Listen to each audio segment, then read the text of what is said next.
Hello YouTube, this is BerserkArcher, and we are making a tutorial of Slaves to Alma, God of Blood, Chapter 2, Dwarf Fortress. This is the Dwarf Fortress tutorial I was talking about earlier I don't really know, earlier, a while back. But, yeah, tutorial. Today we're going to be going over world generation and choosing a site. So, let's get started. Alright, so world size is basically this is kind of self-explanatory. It affects how large the world is. It goes from small, which is very, pocket, which is very, very tiny, to large, which is pretty darn big. The default is medium. I'm just gonna stick for medium. You don't need a huge world. You don't need a small world. History. This this affects the length of how long the world generates for. Medium is 250 years. Long is 1,050 years. This affects, kind of like how long the history actually runs for. So, oh, that music's kind of loud. Excuse the clicking noise. That's me turning my volume down. So longer histories will have larger populations normally, or they'll have entirely extinct populations sometimes. It'll also have less and fewer mega beasts, which are big, huge, horrible creatures of the night. Very short history is only 5 years. Lots of dragons and stuff like that, which is why I like to play on it. Number of civilizations. This controls how many distinct races there are. There are 5 normal ones, but for each, but the more you have, the more individual, like, cities and named cities and such there will be. So I just think that medium. Maximum number of sites. I'm not really sure what this is. What I think it does, it creates sites. What it means by sites, it means like forests and deserts and jungles and swamps and such like that. So I guess more of those, more ever. No. Large beasts. These were the large beasts I was talking about earlier. It's like stuff like dragons, rocks, stuff like that. Big things like to prey on little people. Natural savagery. I'm not quite sure what this is. If I had to guess, I think that it would increase the number of not mega beasts, but the small critters that are more dangerous may make goblin populations slightly larger. Don't quote me on any of this. I'm not absolutely certain. This is just what I've learned from experience and the wiki. I haven't really looked at any of this stuff on the wiki. I just sat down and said, I am finally going to make this Dwarf Fortress tutorial, and nothing said lest God himself come down and smiteth me will stop me. Natural savagery,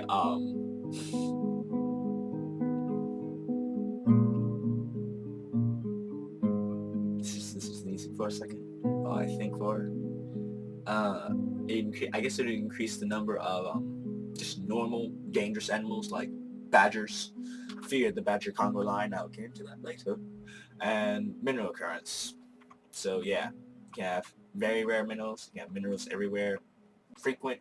The thing I've noticed that with large amounts of mineral occurrences, you tend to have very little flux, and flux is required for making steel. I'm considering whether I should go into it. Okay, I'm gonna go to it in depth. Okay, basically, in metalworking, flux is a kind of a powdery stuff that melts at high temperatures that steel would still be solid at, but be red hot and moldable. So what you would do is you'd coat the metal in the flux and melt the flux and get the steel red hot. And then what this does, it keeps the oxygen off, because if you have oxygen on hot steel, it'll form scale, and scale is this weird kind of residue stuff, and you can scrape it off, but it forms very quickly. And the thing is that it prevents metal from sticking it to itself. So if you want to take a piece of metal and fold it in half, you have to have flux in there, and what you do is you'll put the flux in and melt it and cover the surface so the scale will form, and then you pound it flat and it'll squeeze all the flux out. You can't do that with the scale because it sticks to the metal. and that makes it so that if the flux wasn't there, those two pieces of metal would just fall apart afterwards because the scale prevented them from melding together. But the flux is able to wipe itself off, so that's why you need flux whenever you're making steel. Onward to adventure! Oh, right. When you got all this, you press Y. At least I think you press Y. And enter. Okay, am I doing something wrong here? Oh, I have my caps lock on. Important thing. It's the difference between capital Y and lowercase y. So here you can see the wheel generating and my frames dropping like a rock. Drop it like it's hot. Drop it like it's hot. I hope you included that brief sense of music. We can see also, I'm not sure if my mouse is appearing, but you can see up north we got that deserts and stuff in the yellow. And then I think, yeah, down south here, you can see, if you can see this little triangle blinking, well, not a triangle, but this little blinking X in the bottom right-hand corner, very bottom right. You can see that's my little cursor I'm using. That's the glacier right there. And we can see some forests. And of course, these are all named. So you have the Enchanted Spike. Then you have mountains here, and then you have magma right here, the calm continent, and the copper dunes. Then we can move up some. So you've got oceans, mountain ranges, and hills, and I think these are grasslands. No, deserts. Just not sandy deserts, I guess. Here we can see the spine of slimes on the calm continent. We got the brass hill, all this good stuff. And you can go farther out. So basically, this is taking place in if it was in the real world, it'd be taking place in the southern hemisphere, and just the southern hemisphere. You have the entire world located in the southern hemisphere. Don't ask me how that works, just accept it. And you can see we only generated for 5 years, so we only had 1,202 historical figures off to the left. Only 36 people have died so far. Yeah. We enter at the beginning of the world. And world generation is complete. Oh, I forgot to mention, when you're satisfied with your map, you just press enter. And pretty much you press enter a lot. Enter to select things, enter to do everything. So you just want to play, enter to start playing, enter to select Dwarf Fortress mode. You also have adventure mode and legends. Okay, this map is kind of big. I'm playing it in full screen. So you can see off to the left, the far, far left, on the hold on for a second, I'm going to turn my cursor on. Alright, you should be able to see my mouse cursor. It's that little black thing hovering off to the right. Now we're going to go over to the left, and we're going to look at this little brown thing right here. You can see right now I've selected in the ocean, so all we see is water. If we move up, you move this little cursor around with the arrow keys. You can go embark in a dangerous, you can see the surroundings are sinister. You want to embark on a location with trees, preferably. Okay, actually, let's go through all this nice and organized. Okay, so you can see up, the first thing it tells you is the name of the place you're settling, so you can see the Savage Forest. This generally gives you an idea of where you're settling, so, you don't really expect to find trees and happiness in the evil desert of doom and destruction. Kind of self-explanatory. It's a temperate comfort forest that basically shows you what kind of trees are going to be there, what's the temperature like, and so you'd have like tropical forest or whatever, and then it's a forest, so it's, yeah. And then temperature, it shows, this affects weather, because in the winter, sometimes if you're, I think it's anything colder than warm, I think everything freezes, all the water. And that is important because if all your water freezes, your dwarves will have nothing to drink if they run out of their precious, precious booze. Moving on, trees. We have heavily forested. Yeah, shows how trees you have. I like having lots of trees. Some people don't. Other vegetation. This is, all I've really seen an effect is things like, plants, like edible plants on the ground, like strawberries and stuff that your dwarves can eat before they get started farming. whatever. And then surroundings, calm. This is the savagery level I was talking about. Higher savagery, you'll find less places that are calm, more places that are evil, and less places that are righteous and holy and good. I don't think we have any on our map. Oh, no, we have some. This little meadow right over here. Let's see it. This is the nice and happy place. It's meant for pansies, except for the unicorns. Unicorns seem to be a very big problem. I generally like to settle in a place with some mountains and some forest with a river, because the mountains are a good place for minerals and they have a good place for you to build your fort, because you can build it into the mountain and have defenses just sticking out the side of it, and then take out all the ramps leading up, well, all the stuff leading up the mountain so they can't climb up the mountain, and then just pour lava down on the invaders' heads. And then the river is for energy, because I know there is a way for there to be water mills and stuff like that to power contraptions with gear assemblies and all this, and it's all a way more advanced than I know. Also, having a decent amount of soil is generally a good idea, because soil can be used for planting. Normally what you do if you don't have soil, you'll have to, if you don't have soil, you'll have to take water and flood it over stone, and that'll leave a deposit of mud. And then you take the mud and you can plant on it. Now, if you see over here, that says Akfar side. Can't read that far away. Not that far. Well, I can't read that far away because I have my I forgot my glasses. I'm getting a new pair, hopefully this week, so I'll be able to read. But see, it says shallow clay. Clay is used for making pottery and pots and all sorts of earthenware of amazingness. So on. Soil, it has deep soil. It has soil that goes deep.